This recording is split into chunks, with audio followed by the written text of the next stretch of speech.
Para quem não sabe, o Alberto é professor de filosofia, tem um canal também, que é o Gap Filosófico, que é muito bom, toda a gente tem que ver, porque o cara é mara, é muito bom, explica muito bem. Aliás, a sua última live foi fantástica, né? Na minha opinião. Bom, eu e o Alberto, a gente tem um projeto que é dele, que é o Observatório Político no WhatsApp, né? Que começou em 2016, certo? Uhum. E que hoje conta com perto de 1.000 participantes e vai variando bastante, mas que nós temos sempre lá muitos debates sobre muitas coisas. Então, hoje decidimos fazer uma live sobre a necropolítica e a padronização racional da morte. Alberto, eu vou dar a palavra para você inicialmente, porque você está, de fato, no Brasil, não eu, né, que eu estou em Portugal, para que você dê a sua opinião em relação ao que está acontecendo no Brasil. Pode falar até mesmo sobre o seu estado, né, claro. Assim, cara, é complicado. Antes, eu queria só contextualizar a questão do grupo, né, do Observatório Político, que surgiu como um grupo no WhatsApp. Na verdade, foi criado por uma amiga minha que era aluna na mesma sala que eu, no curso de filosofia. E na época, ela criou, antes das eleições de 2018, esse grupo no WhatsApp para poder acompanhar as eleições, né? Na época, ela se intitulava Progressista. E aí terminou que esse grupo virou um conglomerado, que virou outro grupo, que virou um terceiro grupo. Não é problema, Enfim, não. como eu estava dizendo, aí surgiram esses grupos evoluíram, né? Se tornaram outros grupos, e aí foram para as redes sociais, para o Facebook, para o Telegram, e aí terminou que esse grupo caiu sob a minha responsabilidade. Eu terminei transformando isso num mecanismo de observação do comportamento do brasileiro, do modo geral, através dos meios virtuais, né? Porque desde sempre, pelo que eu posso observar, né? Desde sempre não, né? Desde mais recentemente, na verdade, o brasileiro tem se politizado, entre aspas, se politizado muito mal, na verdade, através das redes sociais. E eu vi nisso um mecanismo de certa forma, poder observar o comportamento dos indivíduos nas redes sociais, tendo em vista que, na minha percepção, não se diferencia muito o comportamento dos indivíduos nas redes sociais da vida real, apesar de haver esse suposto mascaramento, né? Digamos, esse suposto anonimato, que você pode se passar por quem você quiser aí nas redes sociais, falar o que você quiser, mas eu acho que o bolsonarismo, a ascensão do bolsonarismo, ele trouxe isso para o aspecto social de maneira... não que isso não tivesse presente, mas o Bolsonaro, a figura do Bolsonaro, ele deu o aval para que o indivíduo mostrasse sua cara. Como dizia Cazuza, né? Brasil mostra sua cara, e mostrou, e essa porcaria aí, tá aí, infelizmente. Mas, e aí que bom, né, que de certa forma, que bom entre aspas, né, que a gente conseguiu trazer isso aqui para um Instagram, para um suposto espaço que supostamente outras pessoas podem alcançar os nossos depoimentos, a nossa perspectiva aqui do que está sendo abordado, né? Agora, falar da realidade da questão do Brasil aqui, já saindo da questão do grupo, né? E se eu atropelar algo que eu estiver falando aí, você me chame a atenção, porque eu tenho esse costume de às vezes sair de um tema para o outro sem terminar. Não há problema, não. Mas a questão é que, sinceramente, o diagnóstico, para dar um diagnóstico sobre o Brasil, é extremamente complicado, porque existem vários fatores, né? Eu estava lendo uma reportagem ontem de um professor, que eu não me recordo o nome, mas quando você for fazer a sua fala aqui, eu verifico aqui, porque eu acho que eu estou com ele aberto aqui, que ele fala sobre essa análise, né, de como, de certa forma, poderíamos diagnosticar o Brasil e o que é que se dá a partir dessa perspectiva política bizarra que acontece. E ele dá um exemplo de um líder religioso que existiu, se eu não me engano, com um tipo de comunidade, digamos, socialista, entre aspas, e bote aspas nisso, porque era um tipo de charlatão religioso que se valia dos aspectos socialistas para angariar fiéis, né? Ele se valia desse discurso comunista, né, para angariar fiéis, e no final das contas ele levou isso como uma perspectiva de uma seita que levou todos esses indivíduos a realizarem um suicídio coletivo. E aí ele faz um comparativo com o Brasil, porque o Bolsonaro ele se coloca como esse líder dessa seita, né? O link dessa reportagem também vai na descrição. Quando eu passar a fala para você, eu posso contextualizar melhor e falar sobre os títulos e os nomes das pessoas envolvidas, né, desse líder, mais especificamente. Mas ele faz esse comparativo, né, que o brasileiro está sendo levado, está sendo regido por um determinado líder de um determinado culto que faz uma ode à morte, né, que faz uma ode à desgraça, e os indivíduos cegamente são levados a seguirem esse líder e cometer um suicídio coletivo. E eu acho que ele definiu muito bem essa questão nesse sentido, porque as coisas não andam bem economicamente falando no Brasil desde muito tempo, desde, de certa forma, desde o governo da Dilma, mas a responsabilidade do Brasil está desse modo, não é da Dilma, né? Do modo pelo qual estamos passando agora, né? A atenuação e digamos, o estado mais grave que o país foi colocado, foi necessariamente colocado pelo modo insano, irresponsável e racionalmente pensado para ser desse modo do governo Bolsonaro e de quem faz parte desse governo Bolsonaro. Só que as pessoas digamos assim, das classes sociais mais baixas, elas têm uma dificuldade de enxergar o quanto isso está fazendo mal a elas mesmas ou não querem admitir, fazem de tudo para não largar esse ícone, ou esse ídolo, esse suposto ídolo fracassado, que já nasceu fracassado, né? Que é o Bolsonaro, e que se identifica tanto com esse imaginário popular. A análise temporária que eu tenho para fazer é sobre isso, e aí eu passo a palavra para você, se você quiser fazer um comentário, que aí eu vou buscar as referências aqui. Pô, à vontade. Não, o que eu ia falar, você tocou aí em várias questões, né? Essa questão de que, por exemplo, eu hoje estive vendo documentários sobre o golpe de 1964 e essa ideia de família, de Deus e do líder, digamos assim, eleito por Deus para governar o Brasil. Isso também se passa muito, e foi a mensagem que Bolsonaro também passou em 2018, durante a sua campanha. E ainda continua com esse tipo de discurso, tanto que ontem, ou antes de ontem, naquela recepção que ele tem, na minha opinião, ridícula, né, com os apoiantes, ele fala sobre isso, né, a família, eles próprios, é como se fosse um êxtase para eles, para esses apoiantes, verem o Bolsonaro e que dão a vida por ele, que, na minha opinião, é uma coisa ridícula. Né? Ele é apenas e só um presidente da nação. Mas você tocou aí numa questão muito importante. O pior da história, diga-se de passagem. Eu não vou contrariar, né? Eu não vou contrariar. Até porque eu acho que o Brasil teve grandes, até mesmo se a gente for ver o Collor, né? O Collor acaba por cair mais por iniciativa do PT, não, por exemplo, do PTT, do Brizola. Então, o que também trouxe muito dano em termos econômicos ao Brasil. E eu vou tocar nessa parte, porque você falou da Dilma. Uma das coisas que a mim é incompreensível, por exemplo, é falar que a gente vai tirar o PT do poder. Mas o PT deixou de estar no poder em 2016, né? Porque quem fica com a pasta é o Michel Temer, e o Temer não é petista. O Temer é um cara do centrão, né? Então, se formos a ver, é isso que eu não entendo, como é que a gente vai tirar o PT quando o PT saiu, né, no golpe. Podemos chamar de golpe, que foi o impeachment da Dilma, né? E a partir daí, de fato, economicamente, o país está num descalabro. Fora as reformas que foram também feitas por parte do Temer, e entre outras coisas. Mas, quando você fala na dificuldade de ver, né, desses 30% agora, sabemos, né, 30% da população, mesmo da classe baixa, você acredita que isso é por uma razão mais egoísta delas próprias de quererem admitir o erro em votar nele? Ou na crença, de fato, de que o governo Bolsonaro ainda vai conseguir fazer alguma coisa? Eu não falo na questão da pandemia, estou falando, por exemplo, na questão econômica, né?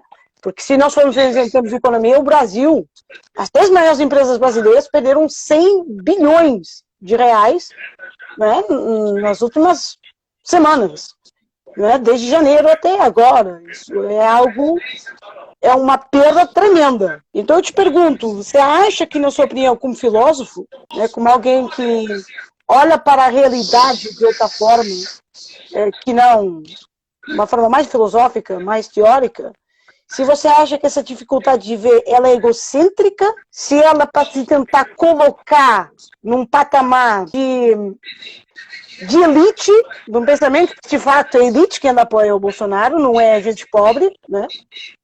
E aí a gente tem que investigar quem paga essa gente para ir para frente do palácio, né?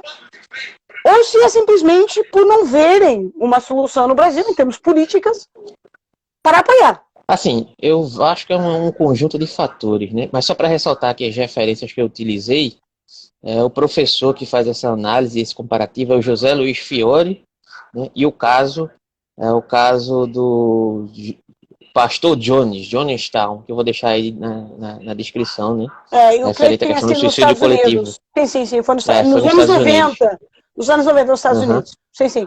E aí ele faz esse comparativo. Aí, agora, referente à questão que você falou aí, eu acho que é uma gama de fatores, porque se for falar da classe pobre, falando primeiramente da classe pobre. A classe pobre, primeiramente, o mesmo pessoal que elegeu o Bolsonaro é a mesma galera que votou em Lula no passado. E aí, como é que você pode conceber essa questão, né? Se, entre aspas, eles são tão antagônicos, né? E ao mesmo tempo são tão comparados de uma maneira equivalente por esses ditos isentões, que na verdade isentões não tem nada, é a galera da direita que quer se intitular como isentão para poder predominar no âmbito político nesses entremeios, né? Como por exemplo Marco Antônio Villa, que eu acompanho, mas não me contamino pelas perspectivas dele, né?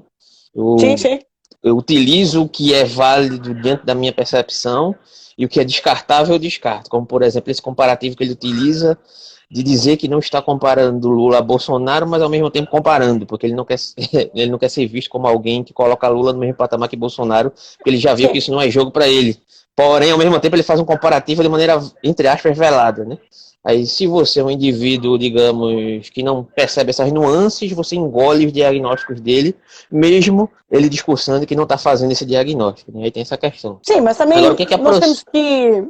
Desculpe interromper, mas também para falar com o Marco... Não, fica à vontade, pode interromper quando quiser. O Marco Antônio Villa, né, que foi um dos caras que bateu muito durante a campanha de 2018 no Bolsonaro. Quando ele falou, então, mas você é um cara honesto, e essa história aí dos repasses que você recebeu por parte do partido, de empresas e etc. Mas eu não me identifico com as opiniões dele, porque eu acho que ele tenta ter um pouco de populismo e manter, sabe, uma base com ele. Por exemplo, eu tenho visto muito o Reinaldo Azevedo, que de fato está com muito no PT. É isso que eu ia comentar. Isso estava passando pela minha cabeça agora. Exatamente, mas que eu acho que ele tem uma capacidade analítica, ele sempre teve, ele sempre manteve a sua opinião, a sua posição, referente, por exemplo, ao processo Lula, não é? Não vamos estar aqui a debater, porque senão estamos aqui 3 horas, que, na minha opinião, dá para fazer uma live de 24 horas falando sobre a política brasileira. Não, nem isso. Acho que se não formos pegar só nos casos jurídicos, né, que aconteceram. Você foi entrando em pormenores? A gente não sai daqui, né? A gente não sai daqui. Mas eu costumo dizer que é muito fácil entender o processo quando alguém é julgado por prova indeterminada. Aí, eu, como jurista, embora estudei a parte jurídica portuguesa, eu nunca vi na minha vida, fora na ditadura fascista que houve em Portugal, o salazarista, depende do ponto de vista, e de fato as pessoas já tinham a sua sentença pronta, e então era por prova mesmo determinada e não poderia falar. Mas eu só queria ressalvar isso, porque o Marco Antônio Villa é um cara, um excelente pensador, um facto, creio que eu seja historiador, eu creio, não tenho a certeza, mas falta esse reconhecimento. Ou seja, o Reinaldo, por exemplo, reconheceu os seus erros. Né? E todo reconhecer os seus erros. Aliás, ele hoje vai estar entrevistando o Lula, para quem não quer, para quem quiser saber. Eu até compartilhei o link lá do canal Meteoro, que já está comentando isso já tem o vídeo no ar já sobre isso. E ele vai entrevistar até, eu não sei a que horas, aí no Brasil, não sei, mas sei que hoje vai ter entrevista e vamos ver no que dá, né? Se vai bater, se não vai atacar e tal. Mas eu deixo você continuar a análise que você estava fazendo, porque, para mim, eu vou falar mesmo sinceramente, para mim é inconcebível ter um presidente que é um analfabeto, entre aspas. Por quê? Porque ele mal sabe falar, não é? E daí, tá ok, eu não sou coveiro.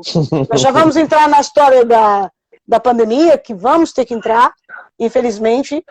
porque vamos falar da banalização da morte, mas para mim é inconcebível ter um chefe de Estado que fala o que fala. E não há ninguém no Congresso Nacional. Claro que muita gente vai falar que o PT e que não sei quem, mas não sei quanto. Gente... E o PT não... e o Lula? E o PT e o Lula, né? Aqui a gente não tá nem é petista, nem é bolsonarista, não tem aqui a questão de esquerda nem de direita, mas o fato é que não há ninguém nesse momento tacando no Bolsonaro no Congresso Nacional. Né? Aí pergunto para você, será a estratégia do Centrão, por exemplo, o discurso do Arthur Lira na Câmara na semana passada, não é, ameaçando, entre aspas, o presidente de que se ele não fizer a coisa correta, né, entre aspas, que então pode sofrer um gosto amargo, um sabor amargo, que seria o impeachment, né? Aí o Mourão também veio com essa fala que já chega, né, já chega de banalizar, entre aspas, a morte. E eu pergunto a você, muito, muito frontalmente, você acha que isso é balela, né, que isso é discurso para o povo ouvir? Ou se de fato você crê que há um movimento dentro da Câmara para retirar o Bolsonaro do poder? Sinceramente, eu acho que não há movimento nenhum. Eu acho que isso é apenas um jogo estratégico para, digamos, sinalizar que a Câmara está se mobilizando, porque, na verdade, se a Câmara quisesse se mobilizar, ela já tem se mobilizado há muito tempo, desde o Rodrigo Maia. Porque não é admissível você ter uma população morrendo a 4 mil por dia e um presidente que discursou hoje contra a questão do isolamento social. Aí você vem me dizer, a questão é, o povo não pode ficar em casa, o povo tem que trabalhar, senão o povo vai morrer de fome. E de quem é a obrigação de dar subsistência para a população? Se não do Estado. Qual é o papel do Estado? Encher os bolsos da família Bolsonaro ou é dar subsistência para a população mínima, para que a população possa, digamos, subsistir minimamente com dignidade, né? Se estamos vivendo um problema de uma pandemia degenerada, né? E há pessoas morrendo devido a todos os problemas que uma pandemia traz, se houve um agravamento, o problema, a responsabilidade, na verdade, é do presidente Bolsonaro, principalmente dele. A população, em certo sentido, poderia fazer a sua parte, né? Como muitas vezes não faz. Entretanto, ela também é influenciada por aquele que se coloca como líder do país e que tem responsabilidade maior do que a população, né? Aqui tem uma pergunta aqui de um amigo meu, professor Hilton Rosas. Ele fez uma pergunta aqui, eu vou passar a bola para você. Vocês concordam que é o Centrão que está governando o país? O que é que você acha? Sinceramente, nesse momento, vamos ver aqui um cenário possível. Se fosse possível, se o Centrão mandasse no governo, provavelmente o ministro da Saúde não seria o que está agora, o que não sei agora o nome, o Queiroga, não seria o Queiroga. Mas é claro que o Centrão, né, que foi comprado pelo Bolsonaro, nesse momento tem a bola na mão. Por quê? Porque em caso de o Bolsonaro não fazer aquilo que eles querem, querendo ou não, que é um fato, eles vão acabar por derrubar ele na Câmara. Não é? A gente não pode esquecer que o Arthur Lira, não é? O presidente da Câmara e a qualquer momento, como você falou e bem, Alberto, o Rodrigo Maia não teve a coragem de pegar os impeachments, colocar na mesa para votação. Ele não teve coragem, mas se o Bolsonaro, eu acabei de ver agora uma notícia, ele está dando bola fora cada vez mais e cada vez mais perto do impeachment. Então, se ele acabar por não dar os cargos ao Centrão, o que eu creio que não vai acontecer, eu acho que sim, ele está muito perto de perder a eleição. Os cargos foram dados, só que o preço do Centrão ele vai sendo elevado a partir da questão de que o Bolsonaro, quanto mais vai se complicando, maior fica o preço do Centrão, né? E o Centrão está no teu barco até quando foi interessante para ele. Então não custa nada, de uma hora para outra, o Centrão pular do barco, porque o único barco que o Centrão permanece é o dele mesmo, né? O Centrão está do lado de quem está com governabilidade. Essa que é a questão, de modo geral. Sim, e não podemos... Deixa só eu retificar aqui uma coisa que eu acho que é extremamente importante a gente colocar isso na live, que é a seguinte. O Lula, quando teve o caso do Mensalão, né, que foi a compra de votos para passar projetos, Aí foi um escândalo tremendo. Eu não estou com isso defendendo o PT, e aliás eu até acho que há mais prova contra o Lula no mensalão de que há agora no processo Lava Jato. É minha opinião. Mas essas emendas que ele vai dar, né, esses bilhões que ele vai dar, não é a mesma coisa, gente. Não é compra de voto também. Então, vamos pensar um pouco. Mas você tem razão, sim, o Centrão, de uma certa forma, ele dança consoante a música, e se a música a nível nacional for de retirar o Bolsonaro por ser vou falar mesmo o termo, incompetente, porque é isso que ele é, como presidente, é um incompetente. Um inepto. Também podemos falar nisso. Eu não vou chamar aqui genocida, nós vamos chegar a esse ponto, vamos falar sobre isso, mas, para mim, Bolsonaro é um incompetente. Cuidado, você vai ser censurado. Eu estou em Portugal, cara, eu posso fazer o que eu quiser, né? O Instagram não vai me censurar, nem o YouTube, muito menos, né? Porque eu estou em Portugal. Mas a verdade é essa. Peraí, o professor Wilton Rocha perguntou, o Centrão também demitiu o Ernesto Araújo. Olha, eu não sei se ele demitiu, mas se ele demitiu, graças a Deus. Porque o Ernesto Araújo era a coisa mais absurda em termos políticos e de política externa que o Brasil alguma vez teve. Vai comprar a briga com os Estados Unidos, ele comprou a briga com a França, né? Que é um dos principais de material brasileiro. Ele comprou uma guerra com a China, né? E a China muito bem pode dizer, a gente não precisa de vocês, entre aspas, né? Porque precisavam sem precisar, mas vou comprar no outro mercado, acabo comprando na América, por exemplo. Porque o preço é o mesmo. Gente, ponham isso na vossa cabeça. O preço da soja é o mesmo, estando nos Estados Unidos ou estando no Brasil. Então, o importante é ressalvar isso. Já que a gente tocou aí na incapacidade de Bolsonaro, nós vamos falar do número de mortes. O Brasil tem, nesse momento, 27% das mortes no mundo, segundo a média móvel. Os Estados Unidos têm 994, eu não tenho aqui os dados presentes, mas o Brasil creio que seja 2.270, creio eu. A minha pergunta é a seguinte, o Bolsonaro, ele fez, e depois você responde também, posso responder, né? O Bolsonaro, qual é a tara, eu vou falar o mesmo termo, a tara que ele tem contra o lockdown?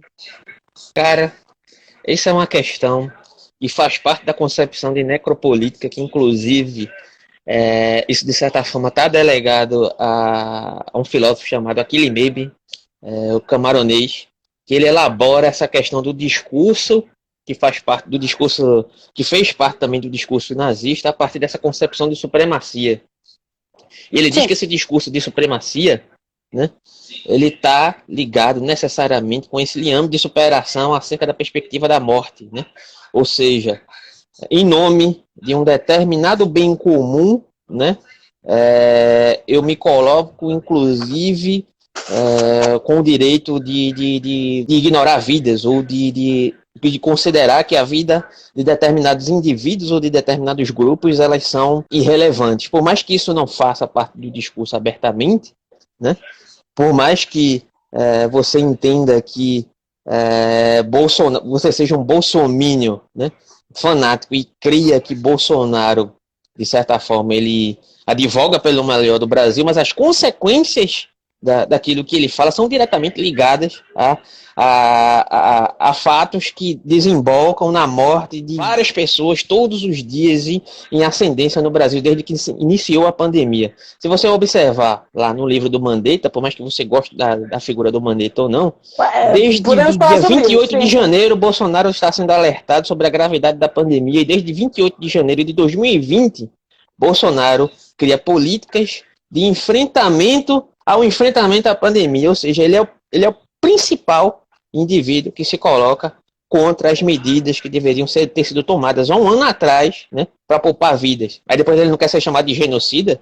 É genocida sim, meu amigo. É genocida sim. As atitudes dele estão necessariamente ligadas às consequências de morte de pessoas todos os dias, né? E pior, kit tratamento precoce, pessoas com problemas de consequências acerca disso, sendo influenciadas por conta disso também. acerca dos discursos de Bolsonaro, falando em tratamento precoce, que isso prevenia Covid, as pessoas adoecendo, sendo contaminadas, né, tendo consequências dessas medicações que eram totalmente inadequadas, né, comprando influenciadores digitais para discursar a favor desses remédios. Eu não sei se você viu. Eu vi hoje, com dinheiro público, com dinheiro do Estado, cara, com meu dinheiro, com o nosso dinheiro, com o dinheiro do próprio brasileiro. Se isso não é um processo de genocídio, não sei o que é, através do discurso de supremacia nacional, que é justamente o que aquele meme elenca, que faz parte do discurso de necropolítica, que é uma política que se estabelece como algo, como a ode a uma hegemonia totalitária. Simplesmente assim. É isso. Aquilo que eu vou falar relativamente ao Bolsonaro, né? O Bolsonaro ontem, não foi hoje, foi ontem, depois da reunião que teve com os poderes em relação ao planeamento contra a Covid. Vamos ressalvar que isso acontece 1 ano após o início da pandemia, né? Só após 1 ano é que Bolsonaro se lembrou, né? Que nem foi Bolsonaro, né? Foi o Senado e foi o Congresso. Aliás, a morte do Major Olímpio e esse canal, tanto no Instagram como no YouTube, ressalva isso, que foi a morte do Major Olímpio, um cara dos seus 50 e poucos anos, que não era negacionista, que usava máscara. Ele era negacionista, depois ele sentiu a pressão, né? E depois ele mudou. Ele mudou, mas o fato é que isso... Deixa eu só fazer um comentário aqui do Hilton, que eu acho que quando eu estava falando sobre a questão do aquele Bembe, da necropolítica, ele fez um comentário aqui. Tá ligado também muitas relações políticas submetidas ao poder econômico. Necessariamente sim, porque o discurso econômico ele se elenca para além da vida humana de um modo geral, né? A vida não importa, né? O que importa é a economia girar, só que sem vidas a economia não gira, né? Até você chover no molhado falar o óbvio, né? Mas a gente tem que falar sobre o óbvio para ver se as pessoas entendem. Mas enfim. Eu acho que, vou dizer ao professor que tenha calma, porque nós vamos chegar aí. Nós vamos chegar a essa questão econômica, porque eu vou explicar aquilo que foi feito cá em Portugal e aquilo que foi feito na Itália. E talvez quem entende de economia internacional tá aí. Tá aqui, né? Um pouquinho, gente. Eu não sou o super-sumo de nada, eu entendo um pouco, mas aquilo que eu estava dizendo em relação... Você falou aí do Hitler, né? 320 mil óbitos, Anne. É um comentário aqui. Após 1 ano e após 300 mil óbitos. Após 320 Exatamente. mil. 320 mil, gente. Portanto, e nós podemos chegar rapidamente... vocês, né? Eu não. Esse mês a gente vai bater 400, fácil. Provavelmente, se a média de mortes continuar a subir, o que vai chegar aos 5 mil por dia. Você viu a live do Átila? Não, né? A live do Átila é aterradora. Eu ainda não tive tempo. Eu sei que você me enviou. A perspectiva é a pior possível, digamos assim. Mas desculpa te interromper. Eu não sei se foi a Fiocruz. Eu agora não me recordo. Peço imensa desculpa. Entretanto, quando a gente fizer a edição desse vídeo, a gente vai colocar. Mas que o estudo apontava de 4 mil a 5 mil mortes diárias no Brasil. Se não houvesse medidas restritivas. E a gente vai tocar nesse ponto, vamos falar sobre lockdown, vamos falar sobre o seu gato é com uma minha, estava batendo na porta. Vamos falar de... Toda vez que eu estou fazendo vídeo ou live, ele surta. Não há problema. A minha também surtou. Mas minha mãe abriu a porta. Mas, vamos lá. Aquilo que eu falava pegar nessa questão que o professor colocou e que você falou da relação política com a relação econômica. Né? O Bolsonaro, na intervenção que fiz ontem, a primeira coisa que ele falou foi economia. Falou de facto sobre o auxílio emergencial, falou que o governo não tem reserva para o auxílio emergencial, e eu aqui deixo a questão, que é a seguinte: onde estão as reservas deixadas nos governos anteriores? Elas são para ser usadas, né? Por exemplo, cá na Europa, nós ainda esperamos o plano que foi aprovado no ano passado de ajuda da União Europeia aos países. Aí o dinheiro ainda não chegou. Infelizmente. Mas, se esse fundo existe, o Paulo Guedes, né, o próprio Paulo Guedes falou que existe, e que é um bom bolso de fundo, eu acho que Bolsonaro não entende uma coisa, que você falou, e os comerciantes também. Ou seja, se eu não tenho dinheiro questão do desemprego vai aumentar, isso é um fato. Mas se eu não tenho capacidade econômica, né, eu não tenho fundo de reserva, eu não tenho nenhum apoio fora do Bolsa Família, que é uma merreca nesse momento, né, por causa dos preços inflamados, da inflação que existe no Brasil, eu não tenho como fazer minha economia girar. Fácil. Isso, para dar um exemplo, aqui em Portugal, quando o governo socialista tomou posse em 2015, portanto, não venceu as eleições, mas a Assembleia da República deu o poder a eles, a primeira coisa que o governo aqui fez foi ações sociais, foi dar dinheiro ao povo. Por quê? Porque a única forma de você gerar renda é o povo fazendo troca. É fazer a economia, a roda girar. Só que o discurso neoliberal aqui no Brasil advoga contra isso. Contra esse tipo de política social, mas como também, se isso fosse atenção, uma ode à vagabundagem. Alberto, mas isso aconteceu na Europa. Só para dar um exemplo para vocês e para você, eu, entretanto, também chego aqui às fontes, entrego a vocês sem problema.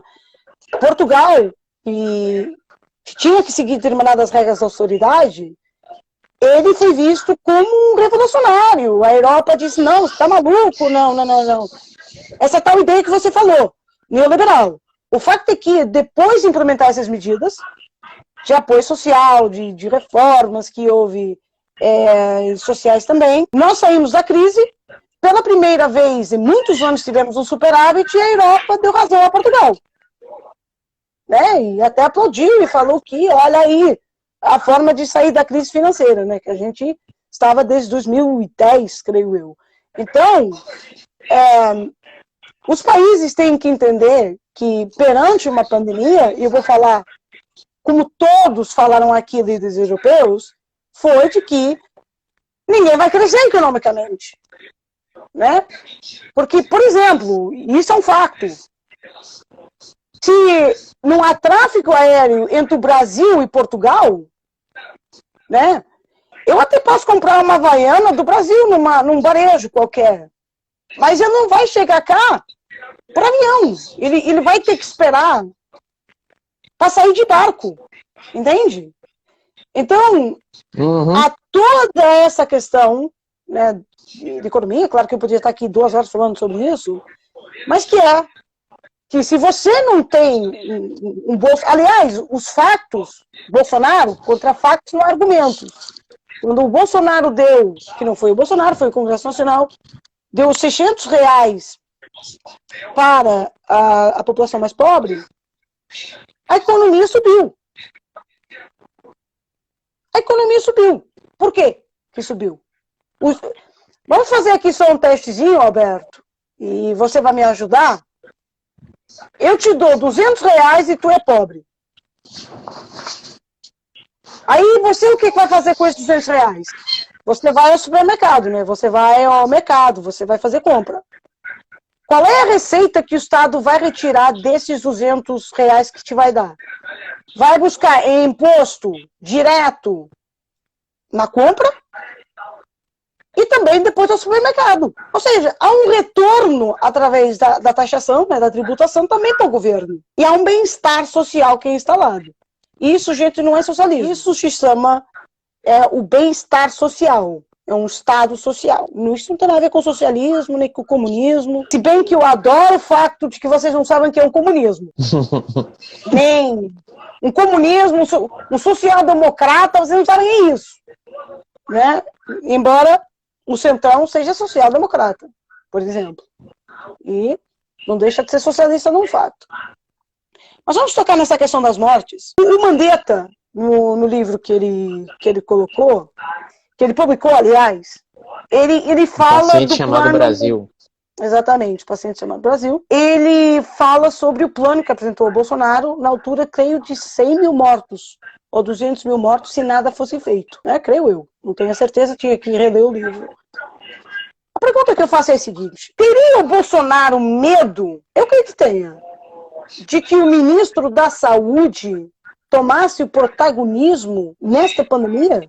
Bolsonaro é um cara extremamente narcisista, né? Para quem não sabe o que é narcisismo, basicamente é um indivíduo que se projeta para além daquilo que corresponde à sua imagem no real, né?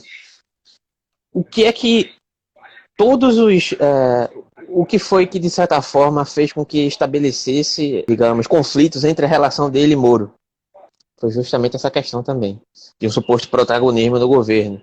O que foi que estabeleceu o problema entre Bolsonaro e essa questão recente aí do alto comando das Forças Armadas? Foi justamente a questão dos três comandantes não compactuarem com a questão da ódio a Bolsonaro, inclusive a questão do golpe militar. Né? Ou seja, o egocentrismo dele, a projeção dele mesmo e das questões que se reverberam no contexto social, faz com que ele atropele qualquer um e quem estiver na frente dele. Né? Enquanto ele puder derrubar um indivíduo que estivesse destacando mais do que ele, e que não coadune com as loucuras que são as projeções que vêm da cabeça dele, ele vai derrubar seja lá quem for. Se ele tiver poder para isso, ele vai fazer. Né? Mas também vamos dizer uma coisa, essa mexida que ele fez, né? Essa mexida que ele fez agora nos ministérios, há uma que para mim me surpreende, que é o ministro da Justiça, que é colocar aquele delegado lá, né? Que não tem nenhuma formação, digamos assim, entre aspas, jurídica. Isso não é novidade, nem pessoas sem formação no governo Bolsonaro, isso não é novidade. Né? Não é novidade, mas a novidade é que ele é ligado ao Flávio Bolsonaro. Né? Também não é novidade, mas enfim. Bolsonaro vem fazendo isso desde que assumiu. Se tornou comum, o que não deveria ser, né? Na verdade. Agora, mas, a questão principal é essa. Se Bolsonaro tivesse feito todo esse empenho que ele tem para defender a família, que é a dele, não é a família do Brasil, que supostamente oferecer a família dele. A família dele. Né? O pessoal não entendeu. A família dele, se ele tivesse colocado essa proteção na família real dele, que deveria ser o povo brasileiro, provavelmente não estaria usando máscara, né, falando que a vacina ia tornar você um jacaré, que não era isso que eu queria dizer, né? Que não ia comprar a vacina, e comprou a vacina, entre outras coisas. Então, deixa eu só falar agora aqui da vacina, só para dizer uma coisa. O Brasil pediu aos Estados Unidos 20 milhões de vacinas da Pfizer. Onde é que o Brasil tem logística e refrigeradores para essas vacinas? Onde? O Brasil não conseguiu resguardar os testes e todos venceram? Exatamente. Ou seja, ontem, creio eu, no nosso canal, eu coloquei o Bolsominion, o cientista político. Quem não viu vai ver, porque o cara é fantástico. É engraçado. É engraçadíssimo. Mao Tse Tung mandou bater panela. Tragicômico. Matou os pássaros todos. Os pássaros todos da China morreu por causa do panelaço. Né? Numa alegoria de que a esquerda, né, aqui, tá mandando panelaço ao Bolsonaro para matar pássaro. Só pode ser, né? Que eu não tô vendo outra coisa. Mas, voltando àquilo que eu estava dizendo, senão eu vou acabar por perder, na relação da vacina, como é que o governo, né, no último pronunciamento que ele fez oficial ao governo, ao país, ele fala de 500 milhões de vacinas para o Brasil até setembro. Eu vou deixar aqui um alerta. A Europa comprou vacinas da Pfizer, da Moderna, da AstraZeneca, da Johnson Johnson, que é provavelmente aquela que eu vou tomar, ficamos já sabendo. Graças a Deus só vai ser em julho, mas eu vou tomar, se Deus quiser. Essas vacinas estão chegando a conta-gotas. Conta-gotas. Aliás, eu não sei, Alberto, se você viu, mas a OMS alertou hoje que a vacinação está muito lenta na Europa. Aqui no Brasil? Não, na Europa também? Mas na Europa também, né? No Brasil principalmente, né? O Brasil aqui... Mas o Brasil aí tem a vacina, né? Querendo ou não, do Dória. O Dória, o imortal. Tem uma questão que é porque você não viu a live do Atlas, porque a vacinação aqui no Brasil, ela tá incorrendo para um caminho e que vai chegar um determinado momento que a vacinação ela não vai adiantar mais. Essa que é a questão. Por causa da Porque PU. ela tá tão devagar a vacinação aqui, que vai chegar um momento que ela não vai ser suficiente para dar conta. Eu acho O que... Atila, ele fez uma alegoria que é o seguinte, é como um incêndio. A vacina é como se fosse uma tinta impermeabilizadora contra chamas. Ele deu esse exemplo que eu achei sensacional.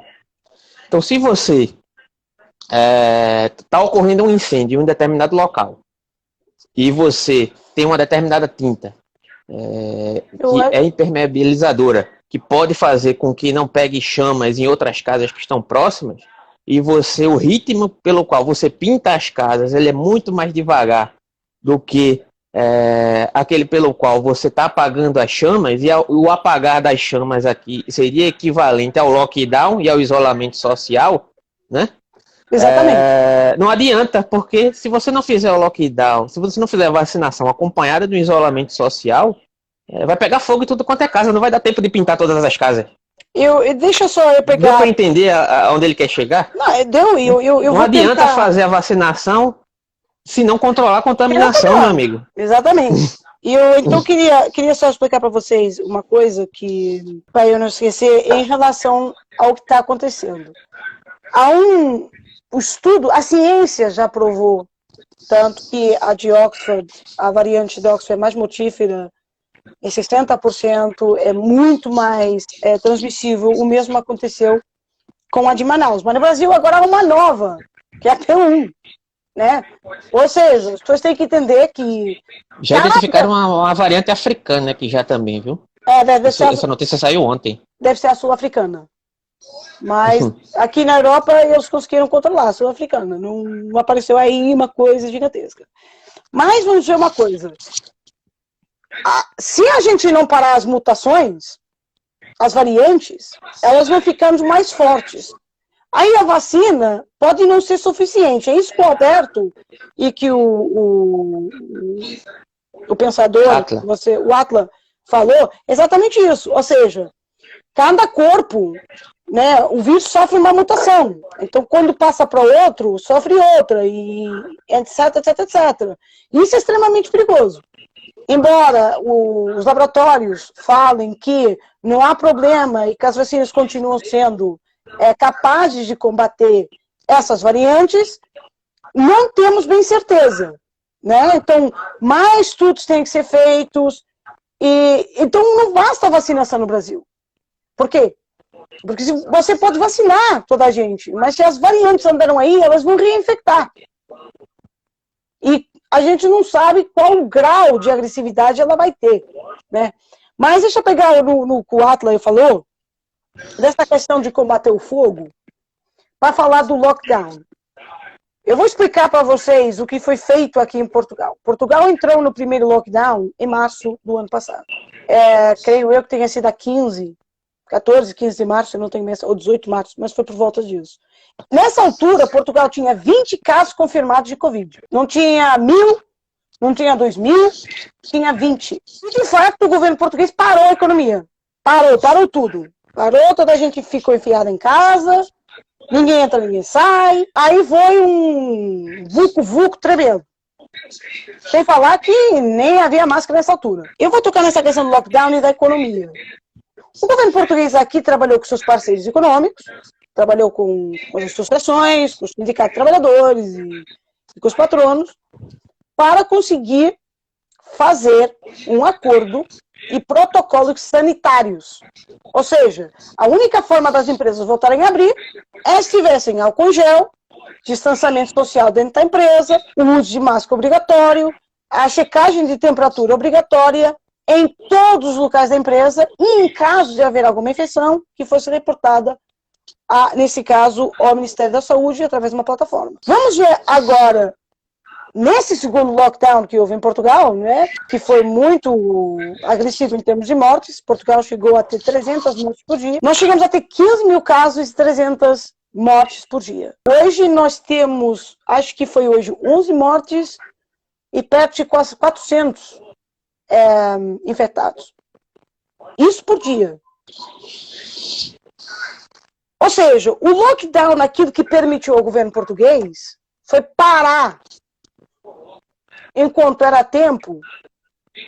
Porque quando você faz um lockdown, o número de internatos não fica aqui, ele vai subir na mesma. Ele Sim. vai chegar Mas uma hora ele vai... ele para, porque ele atinge um pico e depois ele começa a descer. Ou seja, você chegou ao pico, fica naquele planalto, digamos assim, um tempo e volta a descer. Quando começa a descer, não é aí que você vai abrir tudo, né? Você vai abrir aos poucos. E é isso que aqui estão fazendo. Os restaurantes Ana, continuam deixa eu te interromper fechados. aqui rapidinho. Aqui Fala. no meu estado, a galera fechou, não faz nem uma semana. Aí fecharam uma semana só para enganar os trouxas e já flexibilizaram hoje. Os casos nem chegaram a dar indício de estabilizar nada. O governador inventou uma estatística tirada diretamente do rabo dele, que literalmente foi isso, né? Que os casos de internação diminuíram e flexibilizou, já está flexibilizado hoje. Aí o que é que você vai esperar disso? Né? As pessoas têm que entender, eu vou só dizer isso, que o governo português, aquilo que deu conta, e não foi só o governo português, e é importante vocês ouvirem isso, principalmente os bolsonaristas, os bolsomínios, porque ontem o vosso presidente falou que a Europa, essa coisa aí do lockdown, não tem mais. Não tem mais. Isso não funciona mais. Acabou essa porra. Pode vir à vontade. Você sabe que eu faço isso, não é? Nos grupos de zap. Mas eu tenho uma coisa para dizer. Sua autarquia, meu município, meu estadão, Bolsonaro, país é feito de distritos.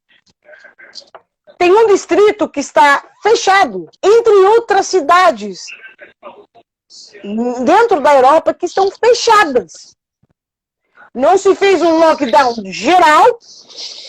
Por exemplo, só para dar um exemplo aberto, eu tive na França há uns 3 meses atrás, eu passei lá o Natal, questão de trabalho, e o governo francês queria abrir tudo. A gente vai fechar 5.000 casos e tal. Olha, uma balbúrdia. Onde eu estava em vermelho. Mas isso não quer dizer que em Marselha, né, Rennes fica mais ou menos no norte-oeste, nordeste, e Marselha, toda a gente sabe, né, que fica no sul de França.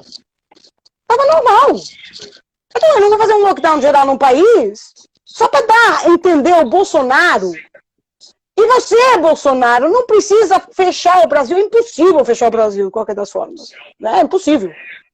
Isso é algo inimaginável. Mas para as pessoas entenderem de que o governador não precisa fechar o estado todo. Não, governadores, não precisa. Precisa nas zonas onde está em vermelho. Olhem para Araraquara. Só que aqui é muito complicado ter esse controle. É muito complicado. Mas tem que existir, né? Isso tem que existir uma força-tarefa entre os municípios. Sabe que não existe porque... Olha, desculpa te interromper, mas teve um exemplo que o próprio Atila utilizou na live dele, é o exemplo do Exército. Ele utilizou que dentro do Exército, mesmo com questão de alistamento e etc e tal, o Exército conseguiu controlar dentro dos quartéis do Exército o índice de contaminação. Como foi que o Exército fez? Com medida restritiva de isolamento, usando máscara, usando álcool gel, espirrando até álcool gel nos pés e nas mãos dos indivíduos quando entram lá, fazendo testagem. Só que a questão é, o Brasil... Eu fiquei doente aqui, semana retrasada, você ficou sabendo disso, né?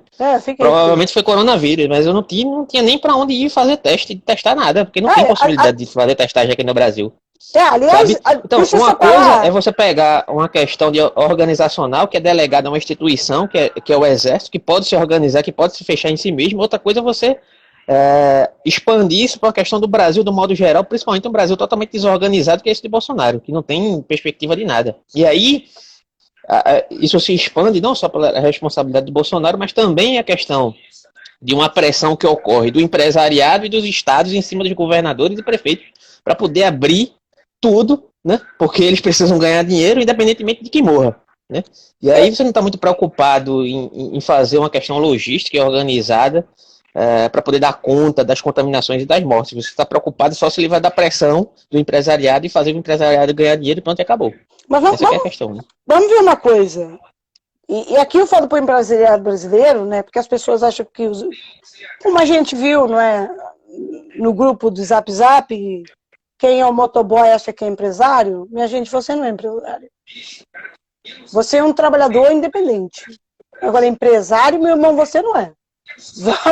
Vamos falar o correto. Mas o governo brasileiro, como aqui aconteceu, por exemplo, Alberto, só para dar um exemplo, os restaurantes estão fechados, mas o governo está pagando um salário mínimo a cada trabalhador do restaurante. Ou seja, houve uma coordenação, e aí fica aqui o aviso para quem depois vir isso no YouTube ou aqui também. Eu gostava de perguntar ao Paulo Guedes, a esse grande Chicago Boy, esse grande economista chileno, que levou o Chile a ser quebrado, onde estão os bilhões que você deu aos bancos para emprestar dinheiro à economia e às empresas por causa da pandemia? No rabo dos banqueiros. Onde está, Paulo Guedes, você bater na mesa, e você, Bolsonaro, bater na mesa e falar: aí, vocês aí que roubaram o dinheiro? Porque se Bolsonaro bate, como ele falou ontem, que deu bilhões aos governadores para comprar equipamentos e para lutar contra a pandemia, como diz bem o Mandetta no livro, como é que a gente vai comprar se não há? Vou dar um exemplo.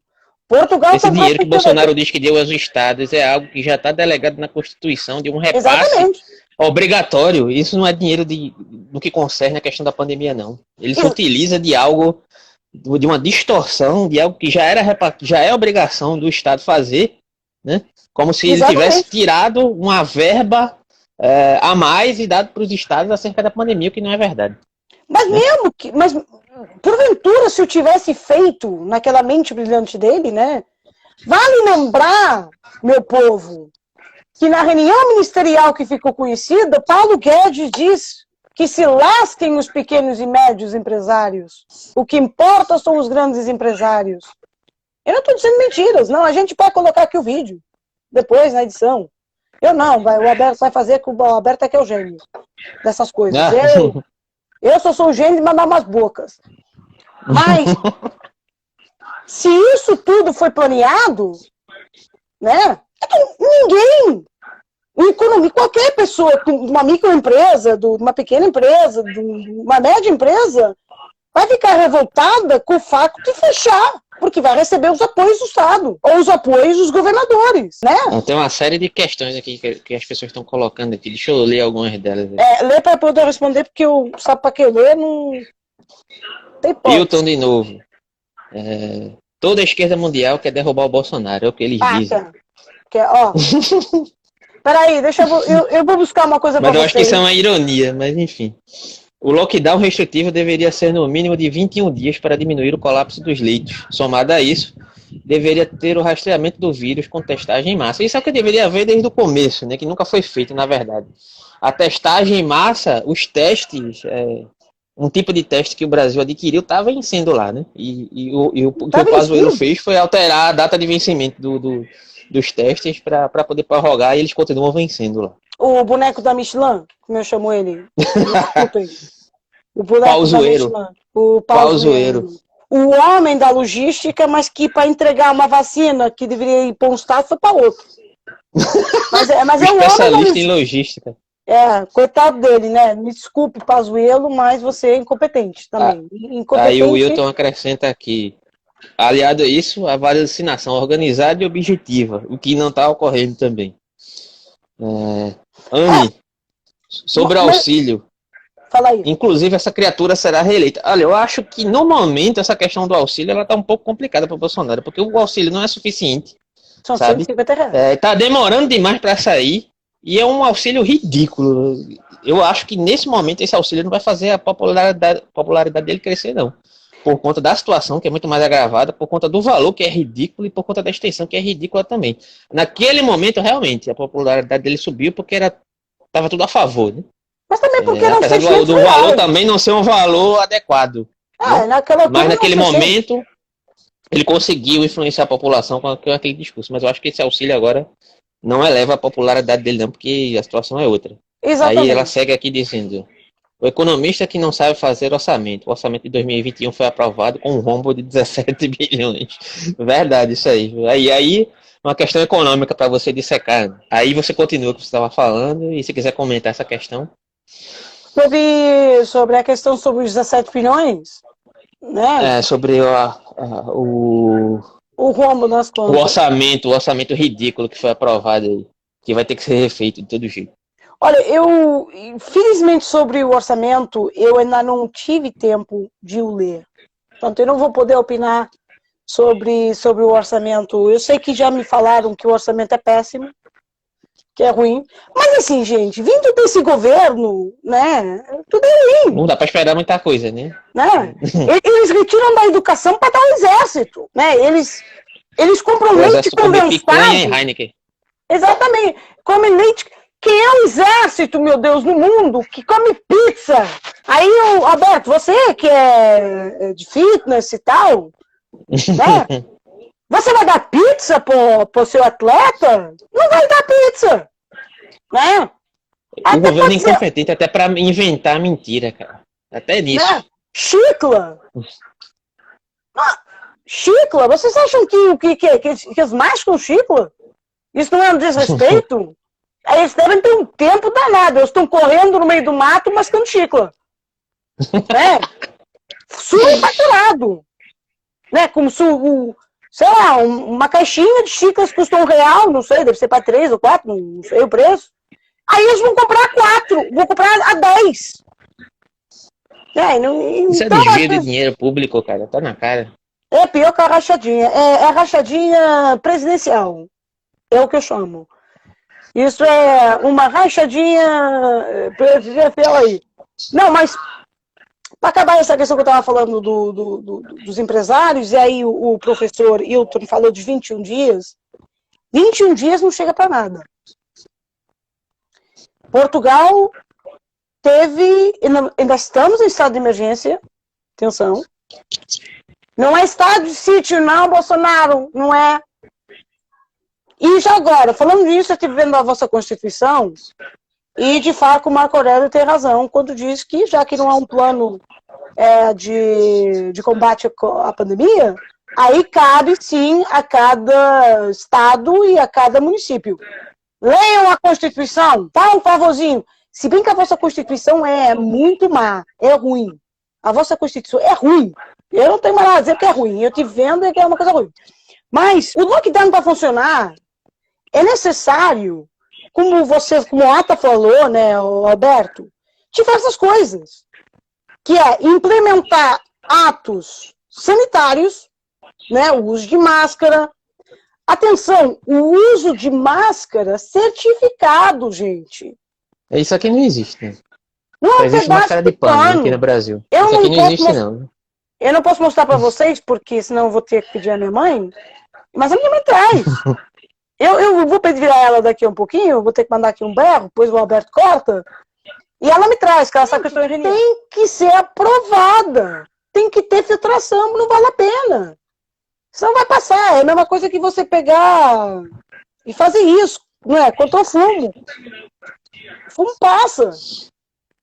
Você acaba ficando intoxicado. Ou então, gente, é tapando o nariz, não é usando aqui, né?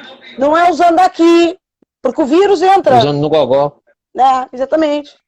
O vírus entra pro nariz, é pelas vias respiratórias. Mas os 21 dias não chega. Com o número de infectados que o Brasil tem, com o número que a Fiocruz apresentou hoje, ontem, aliás, mas que hoje foi tornado público, entre aspas, que é aterrador, né? Estamos falando da pior catástrofe sanitária de saúde de sempre da história do Brasil. 7 estados, mais o Distrito Federal, em alerta vermelho, acima de 90% de leitos. as pessoas vão morrer esperando. As pessoas vão morrer na rua. Houve né, lá...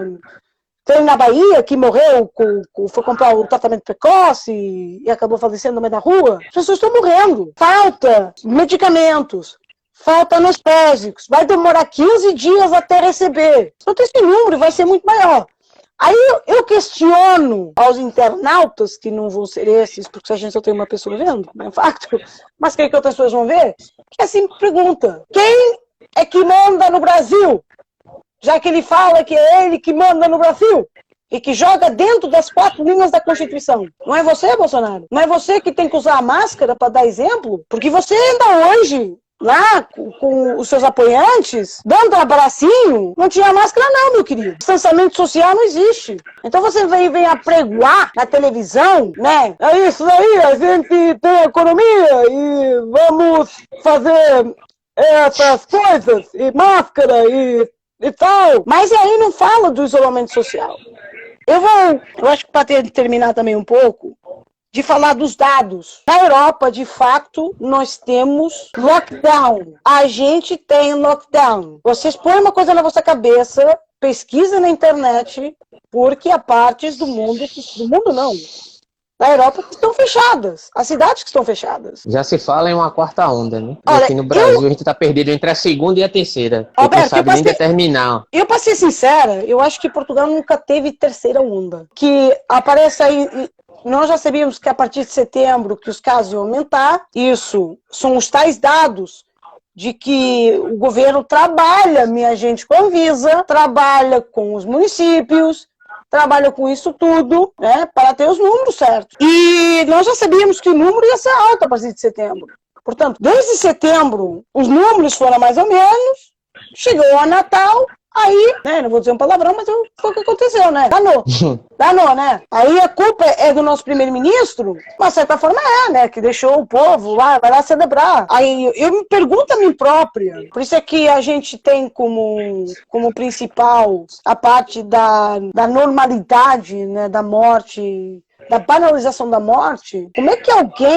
Roberto, eu pergunto pra você, sério, como é que alguém vai pra balada no meio de uma pandemia? Pra quê? Pra beber cerveja? É até complicado falar sobre isso, porque é o que eu mais vejo é que na minha timeline, no Instagram, é gente que desde o início da pandemia cagou pra pandemia.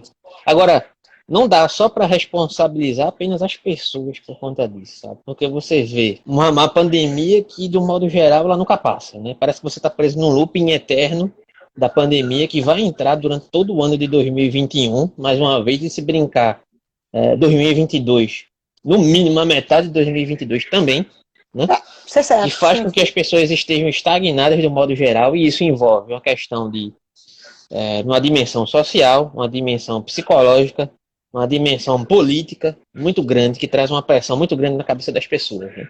Tem um fator humano que você tem que considerar também, né? Que vai chegar um determinado momento que as pessoas realmente vão se cansar e estão cansadas disso. Só que isso também não justifica que elas tenham comportamentos que poderia colaborar para que o vírus se dissemine e a situação piore mais ainda, né? Só que dá para entender, de certa forma, porque as pessoas se comportam dessa forma, mas não dá para entender o estado permanente pelo qual elas insistem se comportando dessa forma, como se nada tivesse acontecendo, sabe? Claro, sim. São pessoas que postam status nas redes sociais, que postam status no WhatsApp, no Instagram, no meio de uma balada, no meio de uma festinha em família. Isso, inclusive, eu acho um desrespeito, inclusive, com as pessoas que estão morrendo, um desrespeito com as pessoas que estão tentando se cuidar, sabe? Com a catástrofe do modo geral, mas cada um, né, velho? Cada um sabe do fardo que quer carregar para si, né? De um modo geral. Esse peso eu tento não carregar, sabe? Eu tento fazer por onde olhar para trás, olhar para a história e dizer assim, cara, eu tentei pelo menos combater esse tipo de questão, esse tipo de barbárie que aconteceu no Brasil, né? É aquele velho ditado, aquela velha questão que você chegou até a comentar um tempo desses, né? Se você tem um nazista que chega na mesa, faz um determinado discurso e se senta à mesa e ninguém se levanta, e temos 10 pessoas na mesa, temos 11 nazistas na mesa, né? Se você não se coloca contra determinadas concepções que podem ser nocivas a nível social e a nível que pode reverberar na sua vida e na vida da sua família, na vida dos seus próximos, dos seus iguais, mesmo que não sejam seus conhecidos, você não tem muito direito de se colocar contra isso lá na frente, quando isso recair sobre você, né? Eu vejo dessa forma. Mas dá pra entender, mas não dá pra aceitar. Não dá pra entender, mas não dá pra aceitar, não dá pra passar pano, sabe? Dá pra você compreender porque as pessoas agem desse modo, porém não dá pra passar pano. Eu acho que é responsabilidade do mesmo jeito. Para com elas mesmas e para com os outros. Eu ia dizer o seguinte: não se sente, não é filho de boa gente. Isso é um ditado português, que significa que, exatamente o que você disse, né? Há um nazista que fala e diz barbárias e se senta à mesa, então eu, que lá estou, não me levanto, que não é filho, não é quem não se sente, não é filho de boa gente. Entendem? Mas, ditados à parte, aquilo que... Quando eu vou trazer a minha concepção, tudo bem que as pessoas estão cansadas, eu entendo isso, eu entendo o cansaço. Eu entendo essa parte toda, né? Mas o Brasil, até chegar a 20%, 25% da população vacinada, vai morrer muita gente. Então eu penso para mim, é preciso que na família daquelas pessoas morram pessoas? Ana, mas já teve caso aqui de bolsonarista que perdeu gente da própria família e continuou sendo negacionista. Dá para acreditar nisso? Dá, porque eu em Portugal, né? E não é só. Eu lá em Inglaterra, quando estudei em Londres, a gente dizia muito, a gente tem idiotas funcionais, analfabetos funcionais, né? Não é que a pessoa seja analfabeta, ela não é. Que, em termos funcionais, ela é. É a mesma coisa que você dizer, aqui é azul, 30 pessoas dizem que é azul, aqui eu disse que é branco. Aí você pergunta por que é, ele fala por que é. Aí bolsonarista, no fundo, é isso. Se você chamar os fatos pelo nome dos bois, aí você é um comunista, né? Você é um socialista. Já agora eu sou. Não posso mentir. Eu ia pedir a minha mãe para trazer o cartão do Partido Socialista, que deve estar para aí, não sei onde é que está. Mas eu sou militante do Partido Socialista. Mas isso não me define como pessoa. As pessoas entenderem isso, né?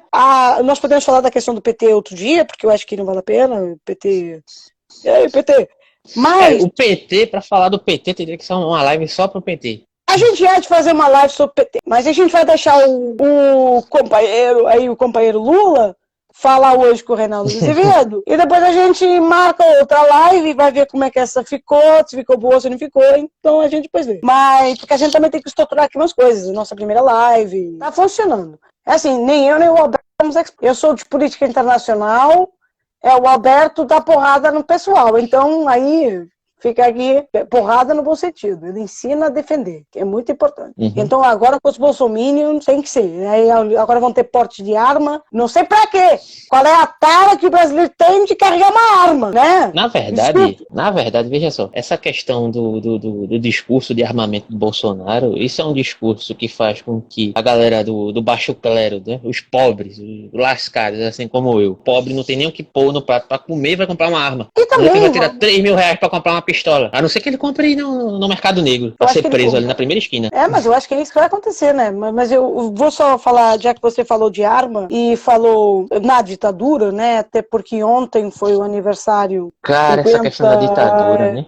50 e troca o passe, 57 anos de início da ditadura, mas o AI-5 só fez 68, 69, portanto a gente não vai estar falando sobre isso, mas falar sobre ditadura, a tara que esse presidente tem com ditadura a gente já conhece, né? Quando ele fala do Ustra contra a Dilma. Quando ele fala do Ustra, ele fica molhadinho. Eu acho que sim, né? Ele fica... Eu fico muito, muito contente. Mas ele e os filhos, principalmente o Bananinha, o número 2. E ele, como nunca vai ver esse vídeo, mas se ele ver, não tem problema nenhum. Você pode vir a Portugal, mas cuidado. Não vai aos Estados Unidos, não, que senão você é capaz de ser preso. É capaz de ser preso. Olha que aquilo lá não tá. Vamos ver uma coisa em relação a isso. O Braga Neto, que é o vosso novo ministro da Defesa, é o mesmo general que ameaçou o Congresso em 2018, no famoso tweet. Ele, no livro que escreveu recentemente, ele admitiu que se o habeas corpus do Lula fosse aprovado no Supremo, que ele ia fazer um golpe de Estado. Né? E o Braga Neto fez uma nota muito curiosa, né, para decretar, aliás, eu enviei para você, para decretar esta data, que foi a data de ontem. E eu me pergunto a mim própria, quem são os loucos para entender que um golpe nesse momento não vai haver amnistia, não vai haver ninguém que vai ficar com vocês, vai haver intervenção militar, porque a América é o Biden, não é o Trump, né? Fora a Europa. Embora a Europa não se queira meter muito, porque tem aqui os problemas aqui dentro. Que tara é essa, minha gente, com ditadura militar? Que tara é essa? Porque vejamos uma coisa, o Brasil tem uma... Eu falo, quando falo com você, Alberto, e com outras pessoas, que a democracia do Brasil é um bebê, né? É um bebê. A questão da economia, que teve um boom tremendo com a venda... Agora estamos aqui esquecendo. Não foi foi, esqueci, mas não interessa, mas foi no governo do Lula, que eu poderia ter vendido muito melhor, muita gente fala, eu acho que não, que foi, eu esqueci mesmo, gente.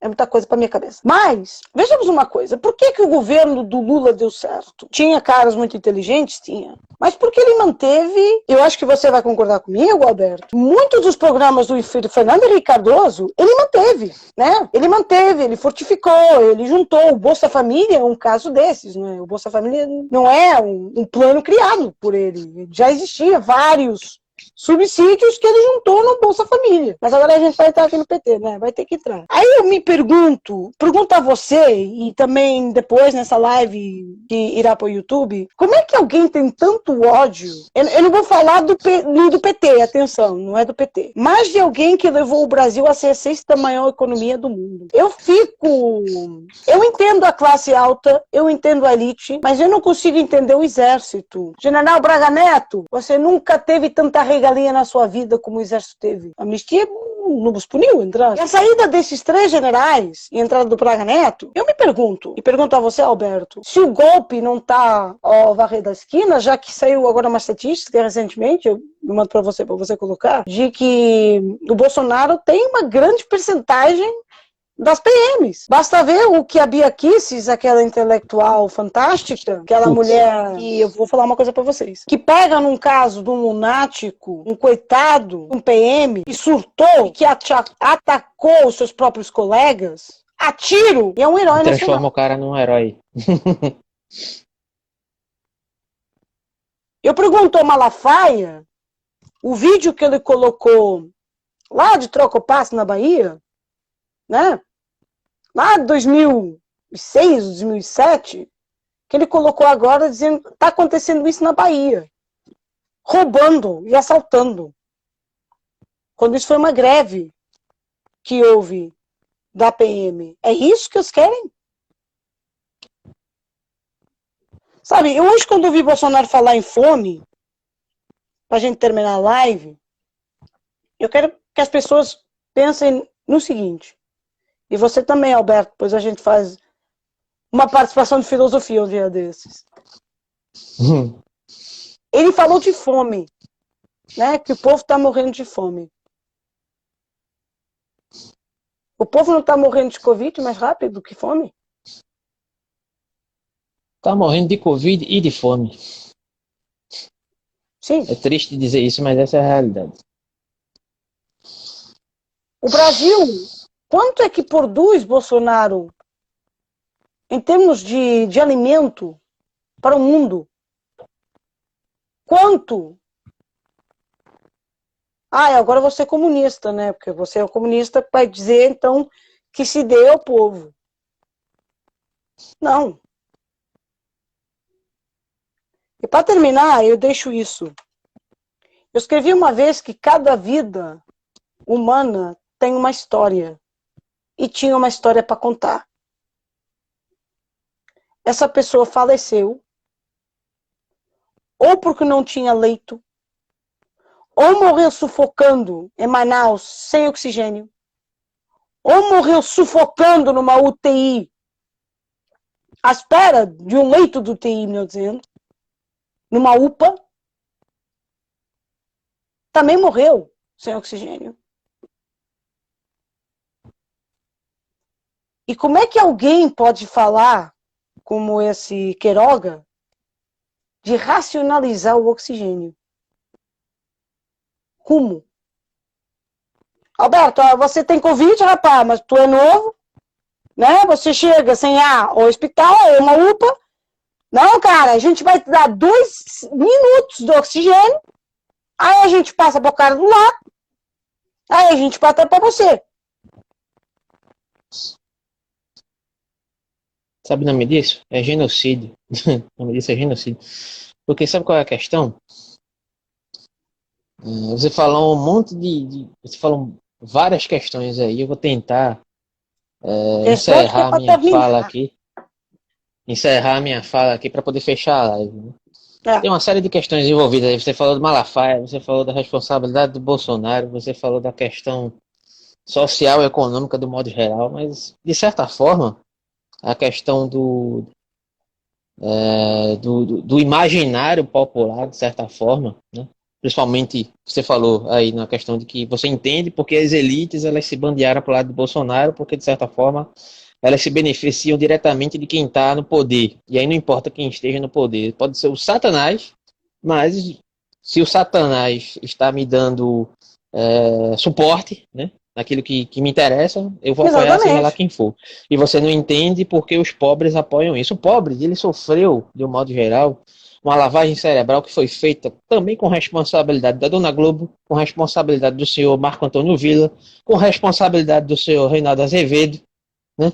Que incutiu no imaginário popular de que o único partido corrupto que existiu na face da terra foi o PT. O PT tem seus problemas, houve corrupção no PT, mas política, a história da política, de um modo geral, desde que se estuda política e a história humana, ela é necessariamente corrupta. Porém, isso não quer dizer que nós tenhamos que nos render à corrupção e tenhamos que deixar de fiscalizar, né, os políticos. São coisas diferentes. Mas quem tem um pouco de leitura histórica, e história humana, e história política, desde anteriormente à era medieval, vai compreender que a corrupção ela faz parte da gênese política humana, de um modo geral, inclusive da política institucional. Então você trazer o PT, com todas as suas falhas de corrupções que houveram, mas que não faz com que você demonize o partido, ou que você demonize as instituições democráticas de um modo geral, nesse sentido, para poder advogar acerca de uma volta ou de um retorno à ditadura, que aí já vai englobar a questão do que você disse, que tesão, que tara é essa que Bolsonaro tem acerca da ditadura. Ele tem tesão e gosta da ditadura porque ele fez parte disso, ele fez parte desse tipo de discurso. Né? Tem um documentário, né, que elabora um determinado indivíduo aí, que eu me esqueci o nome dele, né, que virou pastor, e é engraçado como essas figuras, elas de certa forma, elas procuram a redenção através da religião, né, mas aí já é outra questão. Que foi perdoado através da lei da anistia, né? E que fala abertamente sobre os crimes que ele cometeu, do modo geral, sobre como ele incinerou pessoas, mostra os locais onde ele incinerou pessoas, né? Abertamente, e que fez parte da ditadura militar. E como ele forjava determinados crimes acerca, em detrimento da dita esquerda brasileira. Como ele forjava, como ele fazia, como ele plantava bombas em determinados locais para simplesmente incriminar os comunistas e poder prender os comunistas e torturar os comunistas e matar os comunistas. Eu estou falando abertamente, isso aí eu deixo na descrição.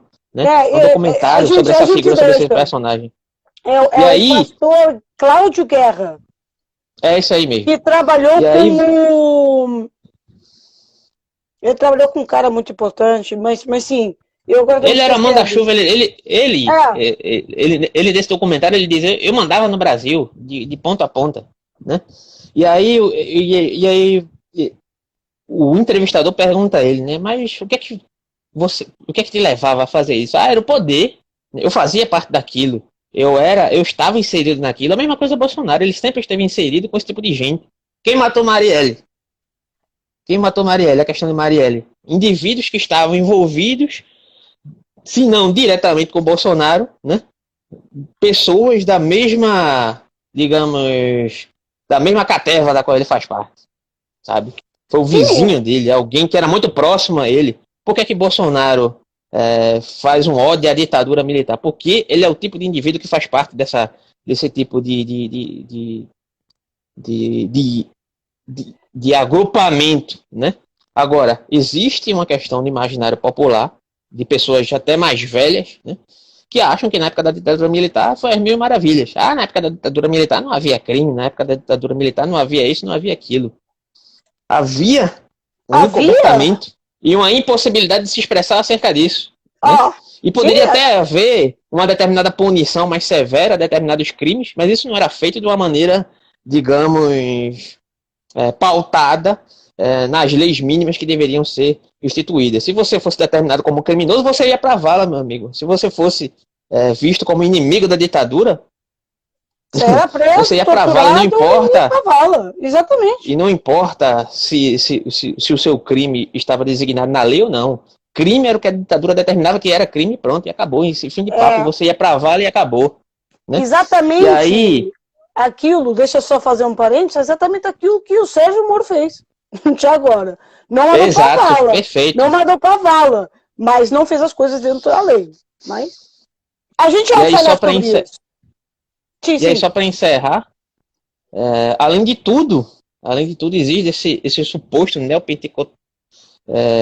essa religião neopentecostal, né, que se estabelece ainda por cima, que se coadunou com esse imaginário político e que elencou mais um fator de manipulação do imaginário popular em detrimento da religião, né, que se tornou mais um braço político brasileiro que está dentro do Congresso brasileiro, né, e que faz tão bem esse papel de lavagem cerebral a partir de dentro das igrejas, principalmente nos ambientes onde as populações são mais carentes e carentes de informação, carentes de leitura da própria Bíblia, do próprio livro pelo qual eles dizem seguir. Né? Sabe então que... é uma série de fatores, cara. Para terminar, só você falou aí nessa questão, o Talibã, né, o fundamentalismo islâmico, não é bem isso, mas o terrorismo, digamos assim, ou se você quiser falar do ISIS...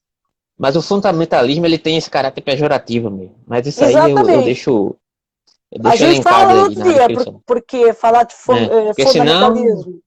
Mas a gente for ver essa questão que você tocou, né, neopentecostal, né, da igreja, aconteceu exatamente aqui após o 25 de abril, quando já era em democracia. Né? E a igreja obrigou a que os padres não fizessem parte da vida política. Né? Infelizmente. Eu quando digo infelizmente, porque havia padres que tinham capacidade, outros não, né? Felizmente. Mas pronto, a gente vai encerrar essa live, só para dizer para vocês que eu vou ver se consigo, Alberto, o filme da Marielle, cara, esqueci agora o nome. A gente vai colocar o link do Cláudio Guerra, já agora, ele trabalhava para o Coronel Predigão, que era muito conhecido. Esse camarada mesmo. Também vou deixar para vocês verem sobre o papel da imprensa na questão da ditadura militar. Há 3 vídeos muito bons, 50 e tal minutos, mas muito, muito bons para vocês assistirem. A própria Globo participou desse discurso. Onde a Globo e a igreja estiveram metidas novamente nisso. Uhum. E agora também. Portanto, não sei, talvez para a semana a gente volta a fazer uma coisa, a gente vai ver, né? Agora a gente vai ver. A gente vai ver. Mas esperem que talvez a gente vá fazer aqui no Instagram alguma coisa. E como eu já ativei o StreamYard no YouTube, a gente pode fazer diretamente no YouTube. Então, fazemos assim. E aí, pessoal, só vou deixar o recado. Manda aí o recado, mano. Só vou deixar o recado final, porque vai pro YouTube, né? Quem quiser se inscrever, dá o like, deixa o teu comentário aí, nem que seja para discordar ou sendo bolsominion ou não, fica à vontade para comentar. Deixa o like ou dislike, o importante é participar. Fica à vontade que do nosso lado a gente responde educadamente. Aqui não tem pessoas sem formação, pelo contrário. E a gente vai tentar dar umas aulinhas de história e entre outras coisas para vocês, dentro dos possíveis, porque o Alberto tem a vida dele e tem a minha, não é? Com certeza.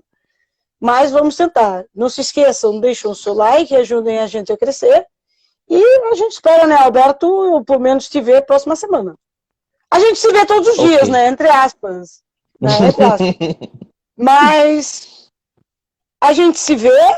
Agradeço. Muito obrigada a toda a gente que esteve aqui, que fez questões e colocou. Que participou, né? Que participou. Muito bom, né? Porque pelo menos a gente teve gente, né, que participou. Isso é muito bom. E, bom, Alberto, a gente se vê próxima semana. E vamos fazer, então, outra coisa muito diferente, talvez no YouTube. Tá bom?